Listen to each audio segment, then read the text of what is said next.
ہم اپنے بھائیوں کی مدد کرتے ہیں، سپورٹ کرتے ہیں. کوئی ایک بندہ مالدار ہے تو غریب کی مدد کرتا ہے، وہ غریب کی مدد کرتا ہے لیکن اپنے بھائی کو سیٹ نہیں کرتا. یہ نہیں چاہتا کہ یہ بھی سٹینڈ ہو جائے، اس کو اس کے پیروں پر کھڑا نہیں کرنا چاہتا.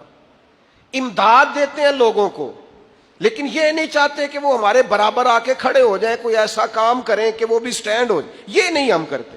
مہاجرین اور انصار نے جو ہمیں سبق دیا نا کہ ملک اور ریاست کیسے چلتی ہے، جو مہاجر ہو کے آئے تھے جن کے پاس کچھ نہیں تھا، انصار نے انہیں آدھا آدھا مال دے کے سٹینڈ کر دیا، انہیں کھڑا کر دیا. انہیں کہا اپنے پیروں پہ کھڑے ہو جاؤ، انہیں اپنے کاروباروں میں شریک کیا.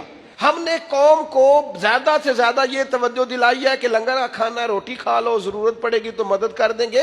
ان کو سٹینڈ کیا جائے. نبی پاک علیہ السلام محنت کی طرف امت کی رغبت دلاتے تھے. حضور فرماتے ہیں بہترین کھانا وہ ہے جو بندہ اپنے ہاتھوں سے محنت کر کے کما کے کھاتا ہے. حضرت داؤد علیہ السلام محنت کر کے کھایا کرتے. رغبت دلائی.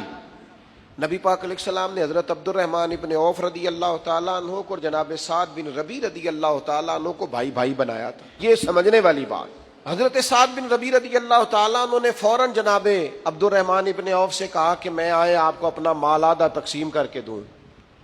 حضرت عبد الرحمن ابن عوف رضی اللہ تعالیٰ عنہ کہنے لگے اللہ تمہیں جزا دے، تم پر خاص فضل کرے، تم مجھے مال نہ آدھا تقسیم کر کے دو، تم مجھے بازار کا رستہ دکھاؤ اور ذرا میرے ساتھ چلو، میری توجہ کراؤ، یہاں کاروبار کیسے کرتے ہیں، نظام کیسے چلتا ہے.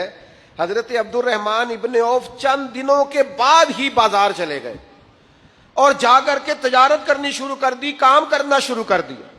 او میرے بھائی، نبی پاک علیہ الصلوۃ والسلام نے بھائی کی مدد کرنے کا کہا ہے لیکن بھائی، رشتہ دار، دوست ساری زندگی مدد کے سوالی بن جائے تو اپنی دنیا آپ پیدا کر. اگر زندوں میں ہے جد و جہد کریں، کوشش کریں، ہمت کریں.